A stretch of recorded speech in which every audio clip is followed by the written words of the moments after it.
It's Huluween on Disney Plus. Watch frightful family favorites like Hocus Pocus and Tim Burton's The Nightmare Before Christmas on Disney Plus. I am the Pumpkin King! Then take the terror to 10 with a thrilling new remake of The Hand That Rocks the Cradle, Scream, and more with Huluween on Disney Plus. All these and more streaming this Halloween season with Hulu on Disney Plus. Bundle subscription required. 18 plus. Select Hulu content via Disney Plus. Additional content on Hulu app. Terms apply. Visit disneyplus.com/Hulu for details. This episode is brought to you by Tic Tac. Your boss is going off at you for missing a deadline and you swear the clock just moved backwards. Suddenly, you remember the pack of Tic Tacs on your desk. Now you're riding horseback on the beach, the smell of citrus in the air. And what's this? Your boss is sitting behind you, breathing heavenly fresh mint? Refresh your mouth and mind and share your good vibes with Tic Tac.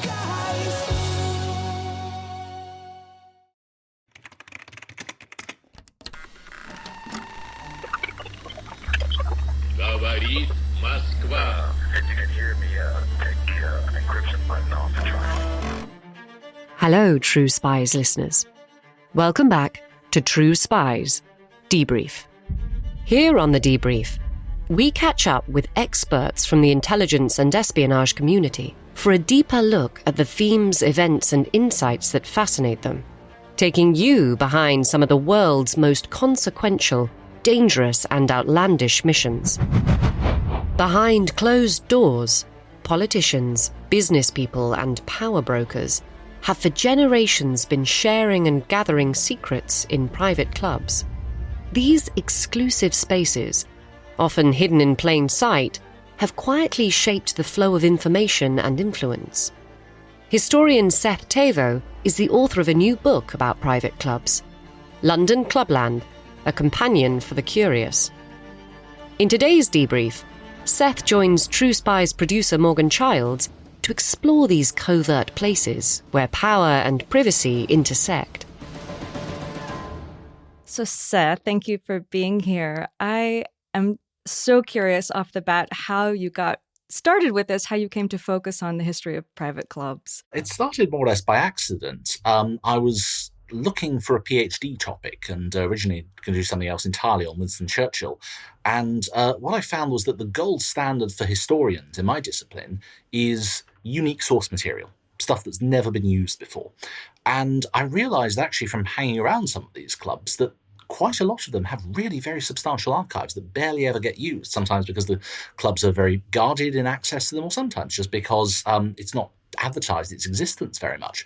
And I'm fascinated by club history, not because I necessarily even find the clubs themselves that interesting, but I think they throw a new light on other events and other things alongside that.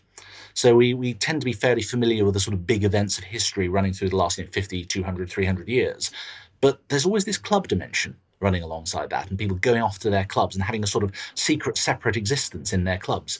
And that's what I find fascinating. It's understanding more about humanity, more about history through the clubs as a way in.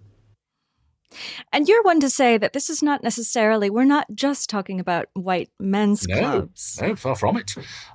Firstly, we tended to use in the last century, 3/4 of a century, the term gentlemen's clubs, which I think is a bit of a misnomer because actually some of the earliest clubs were women-only clubs or mixed-sex clubs. And indeed, the oldest club in London, White's, was founded by Mr. Bianco, an Italian immigrant, and run by him and his wife. And he ran it for 18 years with her, and then she ran it by herself for 18 years, just as long as he'd done so. These places were not men-only domains. We can go into sort of the historical reasons for that, but essentially there was a large subsection of clubs, actually, that were women-only and mixed-sex in the Victorian era. I've counted at least 86 that existed in London in the Victorian era that were women-only clubs, and there were another 40 or so mixed-sex clubs then. They didn't survive, and we can get into that, but one of the things that looms large over looking at clubs is that what we see today, and there are about sort of 50 traditional London clubs that are still around, that's a tiny fraction.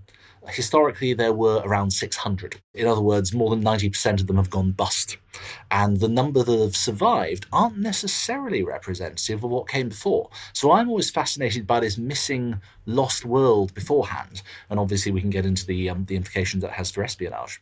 So let's step back a little bit. I guess I'd like to ask you to define our terms here. When you're talking about private clubs, you could be referring to so many things. What do you focus on, and what's sort of outside your remit? Yeah, the word club gets bandied around quite a bit. And I should say the etymological root of it, actually, it's from the 17th century. There was a word unclubbable, which was when you were in a pub or a tavern and you were splitting the bill as a group of friends in a sort of back room. Somebody who was unclubbable was somebody who didn't pay their bill, somebody who couldn't be depended upon. And so from the idea of being unclubbable came the idea of being clubbable, being reliable, being good for their bills, being dependable in that way, but also really good company and really good to be with. And so from the idea of being clubbable came the idea of a club, of people regularly meeting together as a group. And although it had these very informal ideas, when we talk of it in Britain, it's got a very, very particular meaning, which is a particular kind of institution where you are elected to membership by the other members. And there are actually two broad kinds of clubs. You've got your proprietary clubs and you've got your member-owned clubs. We tend to think of member-owned clubs because they are the ones which are sort of run as an autonomous collective by the members. They're not there to change the world. They're there because it's quite nice and they're run not for profit. So any profits they make, they plough back in, which means they can subsidise things, which means they can actually enjoy a lot of sort of luxury goods for ostensibly a fraction of the cost. Then you get your proprietary clubs. Most people who join a club don't ask questions like who owns this place, and if it's a proprietary club, the purpose is very simple. It's to basically fleece the rich of as much cash as possible, and that's been the case since the earliest days of clubs. And that's very different, actually, in the feel to a sort of cooperative mutual operation run by the other members. But what we see today with a lot of sort of fashionable clubs that are now being set up, they're being set up by private landlords or indeed by private equity companies to make a profit. They're not actually clubs run by members. They're run by somebody to make some mint off the members. So you're in the UK, and in London, where you're based, there is a sort of club district, Pall Mall or St. James's, which you call Clubland. For somebody like me who's not so familiar with the UK or not familiar with this part of the UK, could you tell us a bit about that area and what goes on there and also what it looks like? Yeah, I mean, it's a very simple grid pattern of streets, actually, if you look at it on a map. So it's the sort of St. James's area south of Piccadilly and north of the Mall. And it was traditionally the area, actually, where the Royal Palace, St. James's Palace was. So it was sort of very prestigious in that way. The earliest clubs really were sort of informal coffee shops and chocolate shops. They were known as, by chocolate shop, I mean selling hot chocolate, drinking chocolate, that kind of thing, when these were really fashionable goods in the 17th and 18th century. And it is true that they started that way as a sort of room around the back, but that's only part of the story, because really they were illegal gambling dens. You have to remember that gambling was not only incredibly fashionable, but also completely illegal. And if you set up the status of a private members club, it made it a lot harder for the authorities at the time to raid it. There were questions of authority and jurisdiction, all of these things. So it became the sort of popular place to be seen. And those early clubs, which were really set up by very much elite aristocrats, or for elite aristocrats at least, and they were very much set up by private landlords to fleece them of cash, they were quite indulgent and, not particularly intellectually stimulating places. I mean, it's where boorish rich people went to hang around. What happens in the 19th century is there's a big change, because in the 19th century we firstly have, as a result of the Industrial Revolution, we've got a huge growth in the middle class of Britain. And newly minted middle class people actually want to join these clubs, and they can't because they don't have the connections. So they set up their own ones. And in fact, they say we're going to make them bigger and better.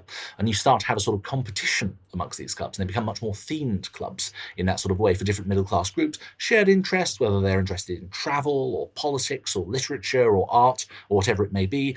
And you get a real explosion. So, you go from 30 clubs to 50 to 100 to 400. Within only a few decades.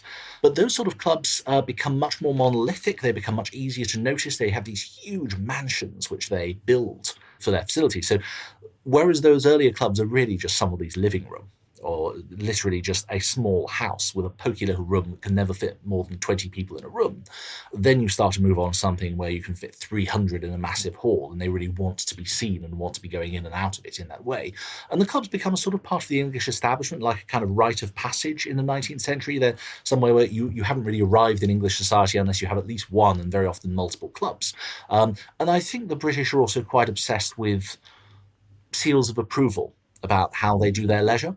That it's an acceptable way.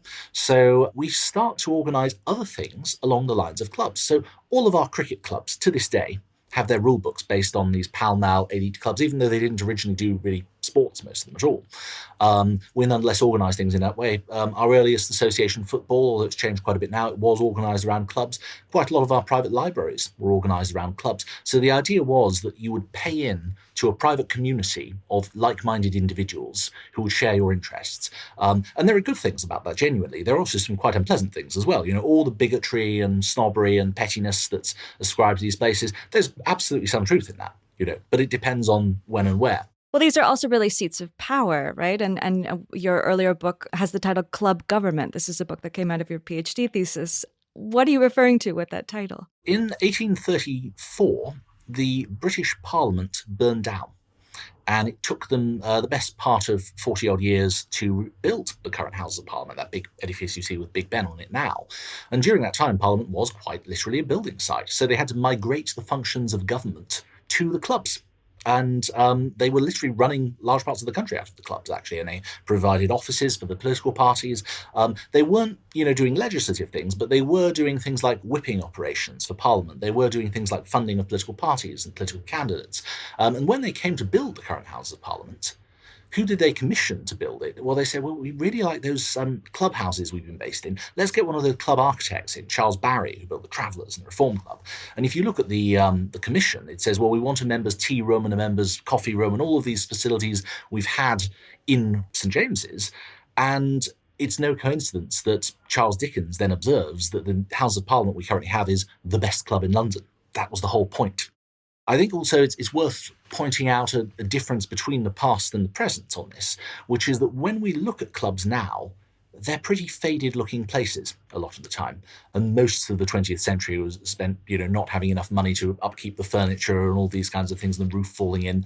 And they became really stale and really very boring, by and large.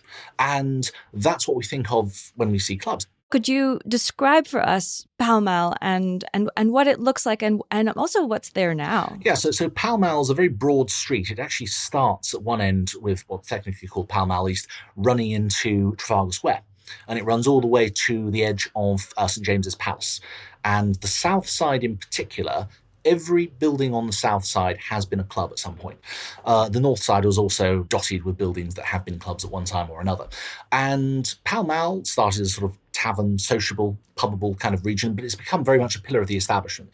It's right by St James's Park.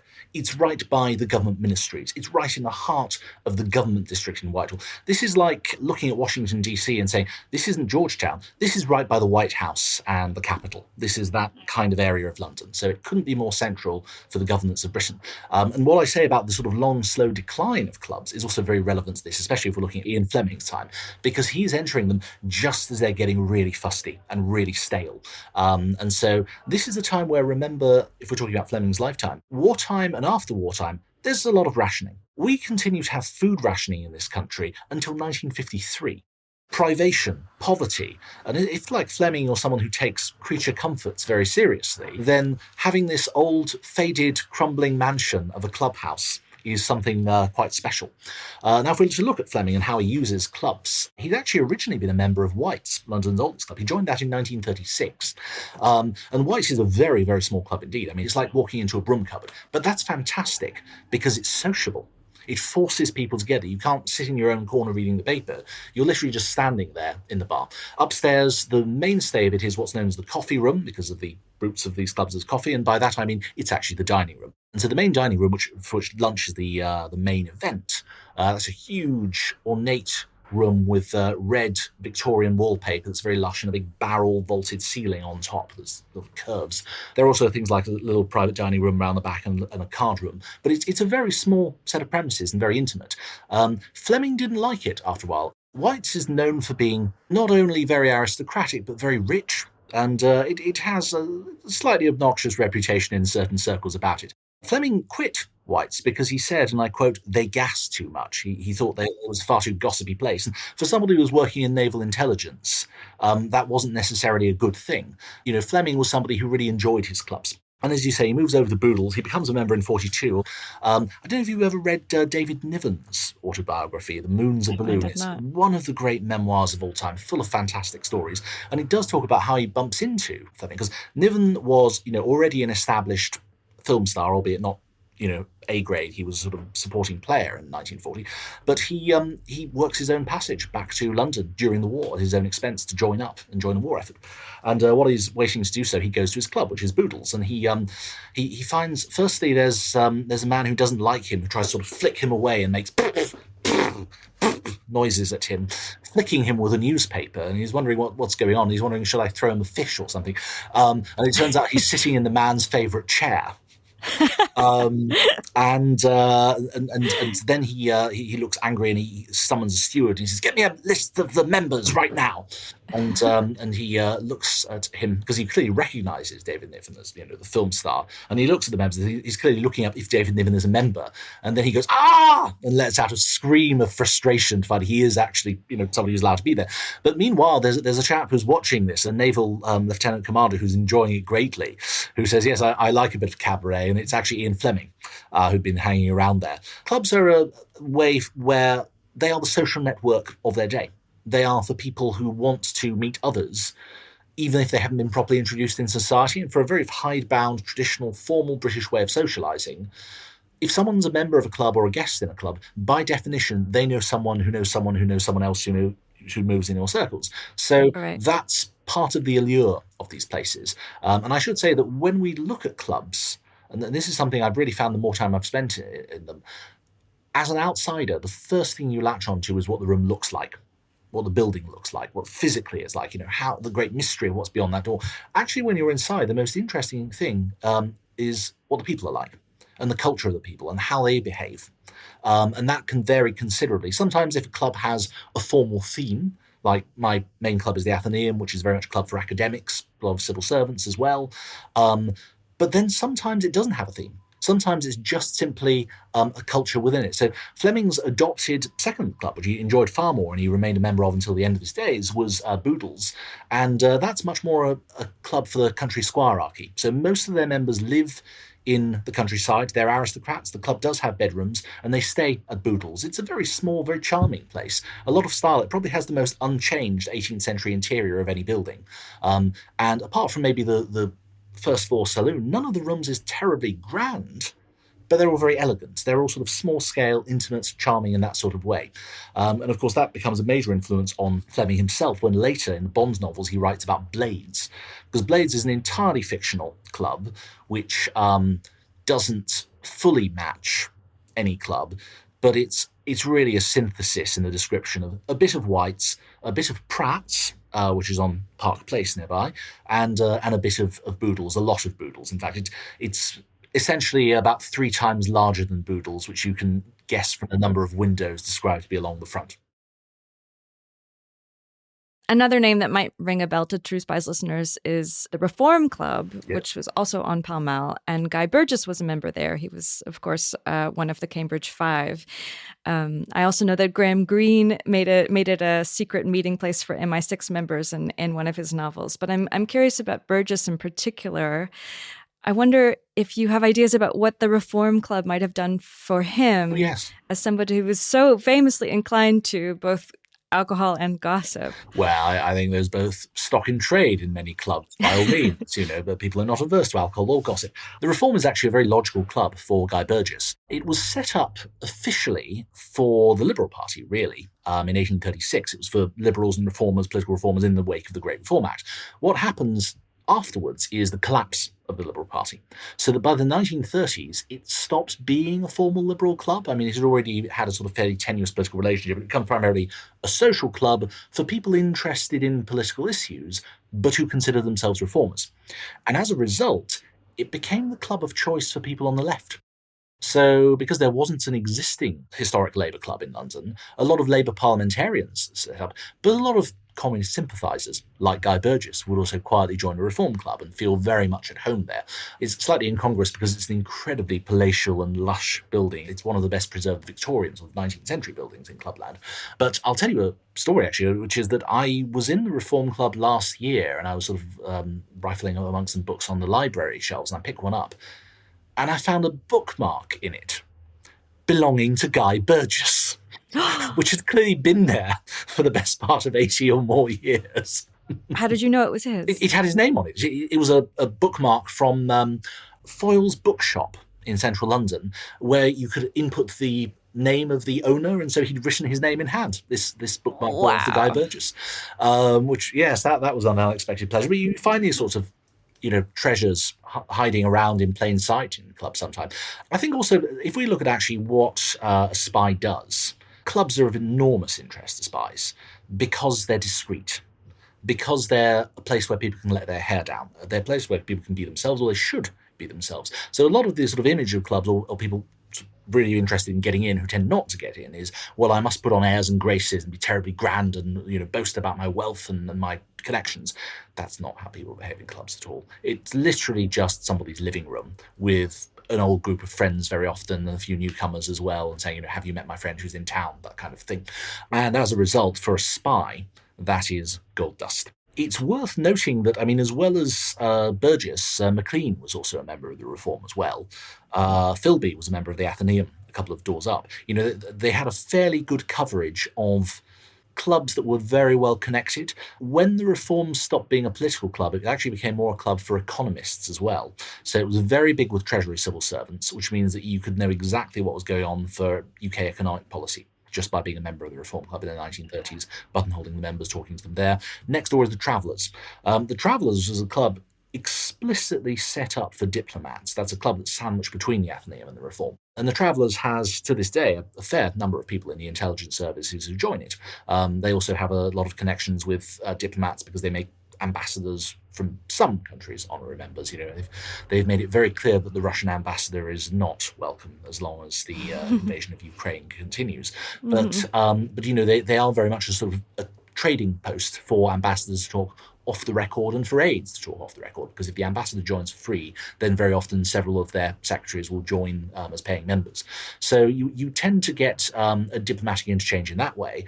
And then you also have one of the most common themes for clubs is military clubs. And remember that up until sort of mass demobilisation after World War II, the British armed forces were huge. Really, really huge. So they sustained dozens of military clubs.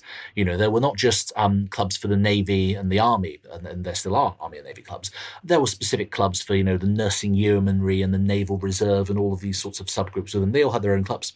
So if you frequent these clubs, not necessarily even as a member, just if you're in that circuit, in that milieu, and you're engaging with club members regularly, you very often pick up what's going on in that world. What sort of protocols are in place or were in place, say, at the Reform Club that might have kept somebody like Guy Burgess out? Like, knowing that there were probably spies wanting to get in these places, what could they do to prevent that from happening? Firstly, they didn't know, of course, he was a Russian spy. They thought he was a British spy. And actually, British spies are very welcome in these sorts of things. It has a bit of glamour and colour as far as you're concerned.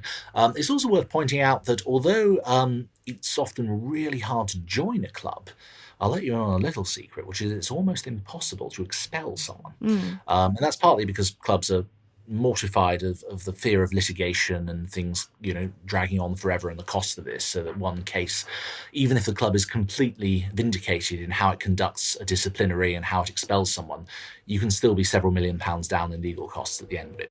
So as a result, clubs are very loath to expel people at all, even for blatant misconduct and things like drunkenness. On the other hand, that's all the more reason why they tend to be quite cautious about admitting people in the first place. Is this somebody we can depend upon to not misbehave? And you have to remember, of course, that at the start of his career when he joined, Burgess had impeccable establishment credentials. Foreign Office, diplomat, Cambridge graduate, Old Etonian, that sort of thing, seemed thoroughly impeccable, the kind of person they would want to have. But you can also see how, yes, clubs have learned the hard way that it can be very embarrassing in the long run. I mean, I think now we're sufficiently far away that it's happened a long time ago, and I do find clubs' attitude to scandal is very much that they're very circumspect about anything recent. But if it happened decades ago, they can't get enough of it because it's glamour and excitement. They just don't want to implicate the current members. You have a Substack, and I think listeners should go there if any of this is exciting to them. It's just a wealth of information. Yes, clublands.substack.com. There you go.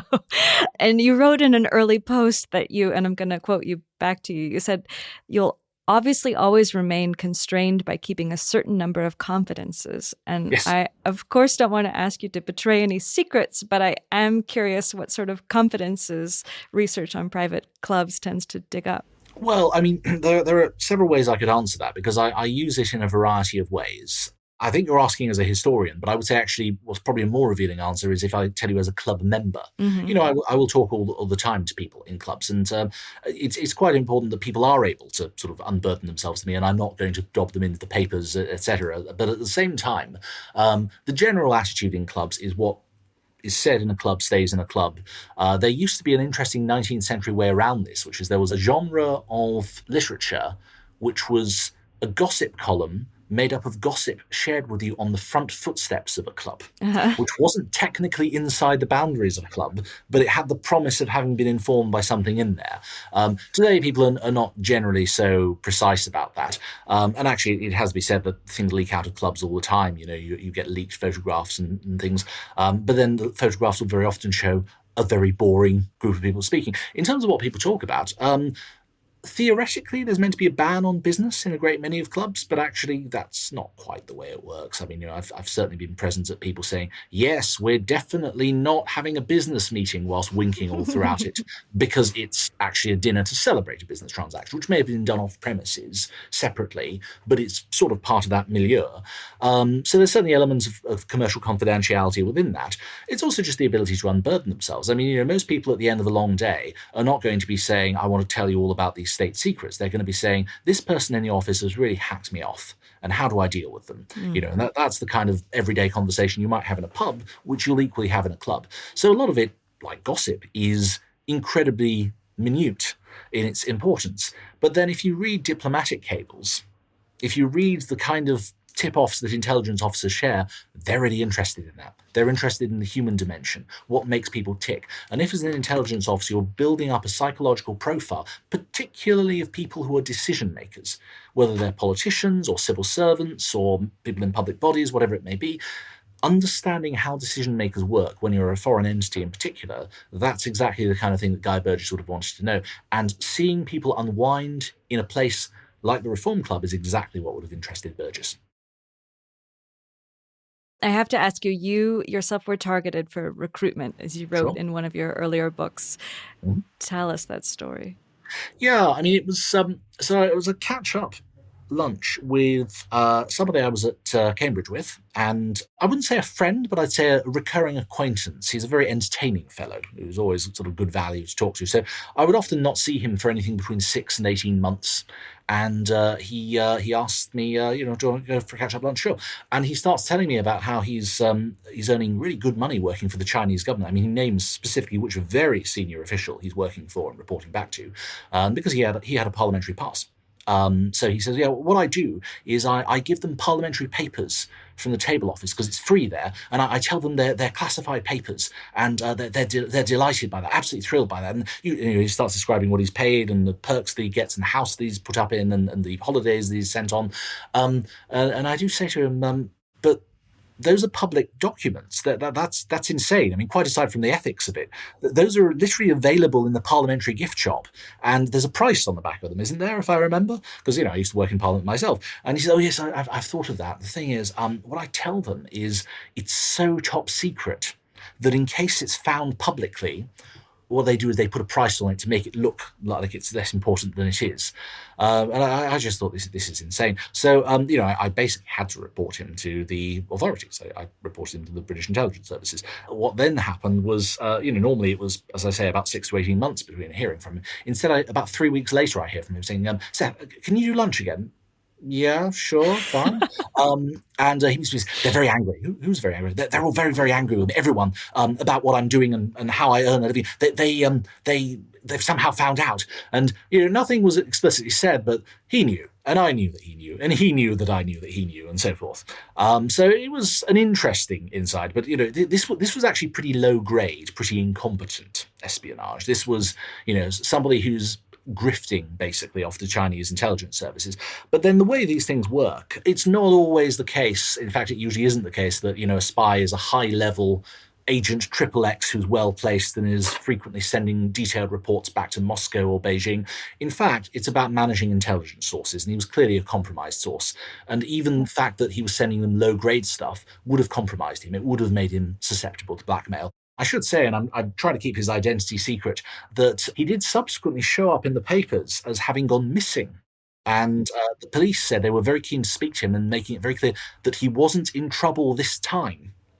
And then a follow-up report in the newspaper saying he turned up and he was absolutely fine and alive and well and just hadn't replied to messages. So something very strange. I haven't spoken to him in the years since then. This was about 7 or 8 years ago. But clubs are a setting for that, because of the intimacy, because of the discretion. No one was listening to us. This was a very well-known London club on Pall Mall. It's not my club, but it is another well-known London club. And yes, he would very much work out of these clubs, and he very much liked that sense of drama and theatre which they're built for. And I think also, as well as having these sort of high-level conversations, they also lend themselves to fantasists, and there was an element of fantasy in how he was living that out. I think he'd grown up reading a few too many spy novels and was trying to sort of live something of that existence. Because you do get a lot of fantasists in clubs, and you do get a lot of people who sort of embellish what they do and make it sound incredibly glamorous, and actually they have a very dull day-to-day office job, and they're very boring in conversation. Right. And there's something about the drama of this magnificent setting with a gilded ceiling, and the fact that you can recognize these very famous people from public life for all having lunch in the same room. It does tend to bring out a Walter Mitty fantasy in certain personality types. So you've mentioned that you and Kim Philby are pals at the same club. Am I getting that right? Separated by the best part of a century, but yeah. Can I ask you a little bit about that club and what it's like and what your membership does for you? Yeah, I mean, I joined it because my background is as an academic. And it's a club full of academics, particularly a lot of historians. It's got by far the best club library in London. I use the library all the time. And I value it for the conversation. Although it's got a very nice, historic, grand heritage building, that's not why I joined it. There are grander clubs, there are flashier clubs, there are more impressive clubs. If I'd wanted gym facilities, I'd gone to the Lansdowne or the RAC. If I'd wanted some bling, I'd have joined the Reform. I joined the Athenaeum for conversation. I joined it because you can rock up to the club table and talk to some really thoroughly interesting people. And there are some sort of conventions actually in how that works. So it's not the done thing to give your full name or your job title, because they don't want people overawing one another saying, I do this terribly important thing. So you just chat about current affairs, and you're sat along a sort of long table, almost like a bench, but with seats side by side, and you sit next to whoever's there. And it's a great way to meet really, really interesting people. You make the point in your new book that while plenty of people say that there are no new clubs these days, in fact, that's not true. And club culture is thriving. What's changed over the years, and what sort of power is exercised behind closed doors of the most influential of these clubs today? So there's been an explosion in clubs recently. I mean, we've currently London, I count as having about 133 clubs, with another 8 on their way. And a good 60 to 70 of those have just popped up in the last decade, many in the last 2 or 3 years. And there's been a resurgence of interest in clubs really since the 1980s. I think the setting up of new clubs made people interested in that, and also in older clubs as well as a result. So they were like a gateway drug in that way. But I think what's actually changed hugely in the last decade or less is the funding of them. And it's private equity. It's people thinking there's money to be made off people by setting up these really luxurious brands and developing a lifestyle and tapping that into other things, or the sort of hotel concierge service. My friend Ben Schott describes them as ersatz clubs. He thinks they look like a club and feel like a club, but they don't actually have a club ethos. And I think that's perhaps a bit too broad a brush, because actually there are some really quite lovely modern clubs that are very cultured, that are very interesting, that do things of lasting social value, but I would suggest they're in a minority. And I think a lot of them are incredibly tacky and vulgar and just aimed at taking as much money out of you as possible, with no interest whatsoever in building up any kind of community of individuals. I suppose the question, to flip around the John F. Kennedy phrase, is asking not what your club can do for you, but what you can do for your club. So if you're engaging in your club in terms of, I like it as a convenient dining spot, I like the fact that I can go there and everything's just right and its facilities are perfect for me, then you are probably an infrequent user of a club and you're probably not very interested in the other members. If, on the other hand, you're interested in the company there and you're interested in how you can contribute to the life of the club in that way, then that shows much more of a sense of this kind of traditional club model. So there is a bit of a diversion on that, but there's nothing to say that new clubs can't be set up along that model. It's just that hasn't tended to be what's happened. And so I don't think actually the interest in joining clubs is any greater than it was. It already was quite high for the last few decades. It's that there's been a ready availability of new clubs, provided you can pay enough. So, Seth, you've got a new book out. Tell us a little bit about what you're doing. Yes, I mean, my background is as a historian of clubs, and I started out writing an academic monograph that only 5 people have read because it's an academic monograph. But then I had some fun writing a popular history of London Clubland, sort of explaining how these places got to where they are today over the last 300 years. And the number one question people kept asking me was, tell us more about today. Tell us what it's like today to walk into one of these clubs. So I've written what's effectively a guidebook, but it's a guidebook with lots of jokes and trivia and just about every arcane bit of information you could possibly want to know on London Clubland. So it's called London Clubland, A Companion for the Curious. Well, Seth, it's such fun stuff. Thank you. I'm really glad that you were available to talk today. Thank you so much for tuning in for this episode of The Debrief. We hope you enjoyed this conversation between True Spies producer Morgan Childs and Seth Thévoz. More debriefs are available exclusively to SPYSCAPE Plus subscribers.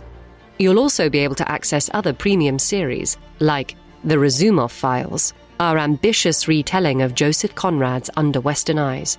And for true crime fans, there's The Great James Bond Car Robbery, the story of the hunt for James Bond's most notorious set of wheels. Subscribers also get new episodes of True Spies early and ad-free. Subscribe to SPYSCAPE Plus at plus.spyscape.com. Disclaimer. The views expressed in this podcast are those of the subject. These stories are told from their perspective, and their authenticity should be assessed on a case-by-case basis. If you're enjoying this podcast, please click now to give it a 5-star rating or leave a review. Ratings and reviews help people discover the podcast and help us bring you more great stories.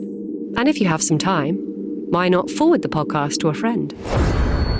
We were all watching for any potential danger because, of course, the fighting was still ongoing. So there were still rockets going off. So pulling out of that front gate was quite scary. And so we were doing that until we got to the first checkpoint. And some of our officers who had been in the first vehicle get out, and they were on the side of the road and chatting with the commander of the hostile militia. They were there to make sure that all the vehicles got through. Everything hangs on this negotiation. True Spies, the classics, from SPYSCAPE Studios. Search for True Spies wherever you get your podcasts. Life's full of big money decisions. Dividend versus growth stocks, tapping home equity, even navigating tariffs. And for every smart tip out there, there's another one that sounds smart but isn't. That's where NerdWallet's Smart Money Podcast comes in. I'm Sean Piles, a certified financial planner professional. And I'm Elizabeth Ayola. On NerdWallet's Smart Money Podcast, our finance journalists do the homework so you can make confident wealth-building moves. Whether you're building your portfolio or protecting it, we've got the facts and a little fun along the way. Follow NerdWallet's Smart Money Podcast on your favorite podcast app. Hey folks, get ready for a new season of Blowback coming Monday, September 22nd. This time around, we're covering the Cold War showdown in Africa. When apartheid South Africa invades the newly independent nation of Angola, revolutionary Cuba sends its own army to defend its African ally, while the United States backs a warlord whose only goal is power. Subscribe now at blowback.show and get the entire season when it drops, ad-free. Blowback.show.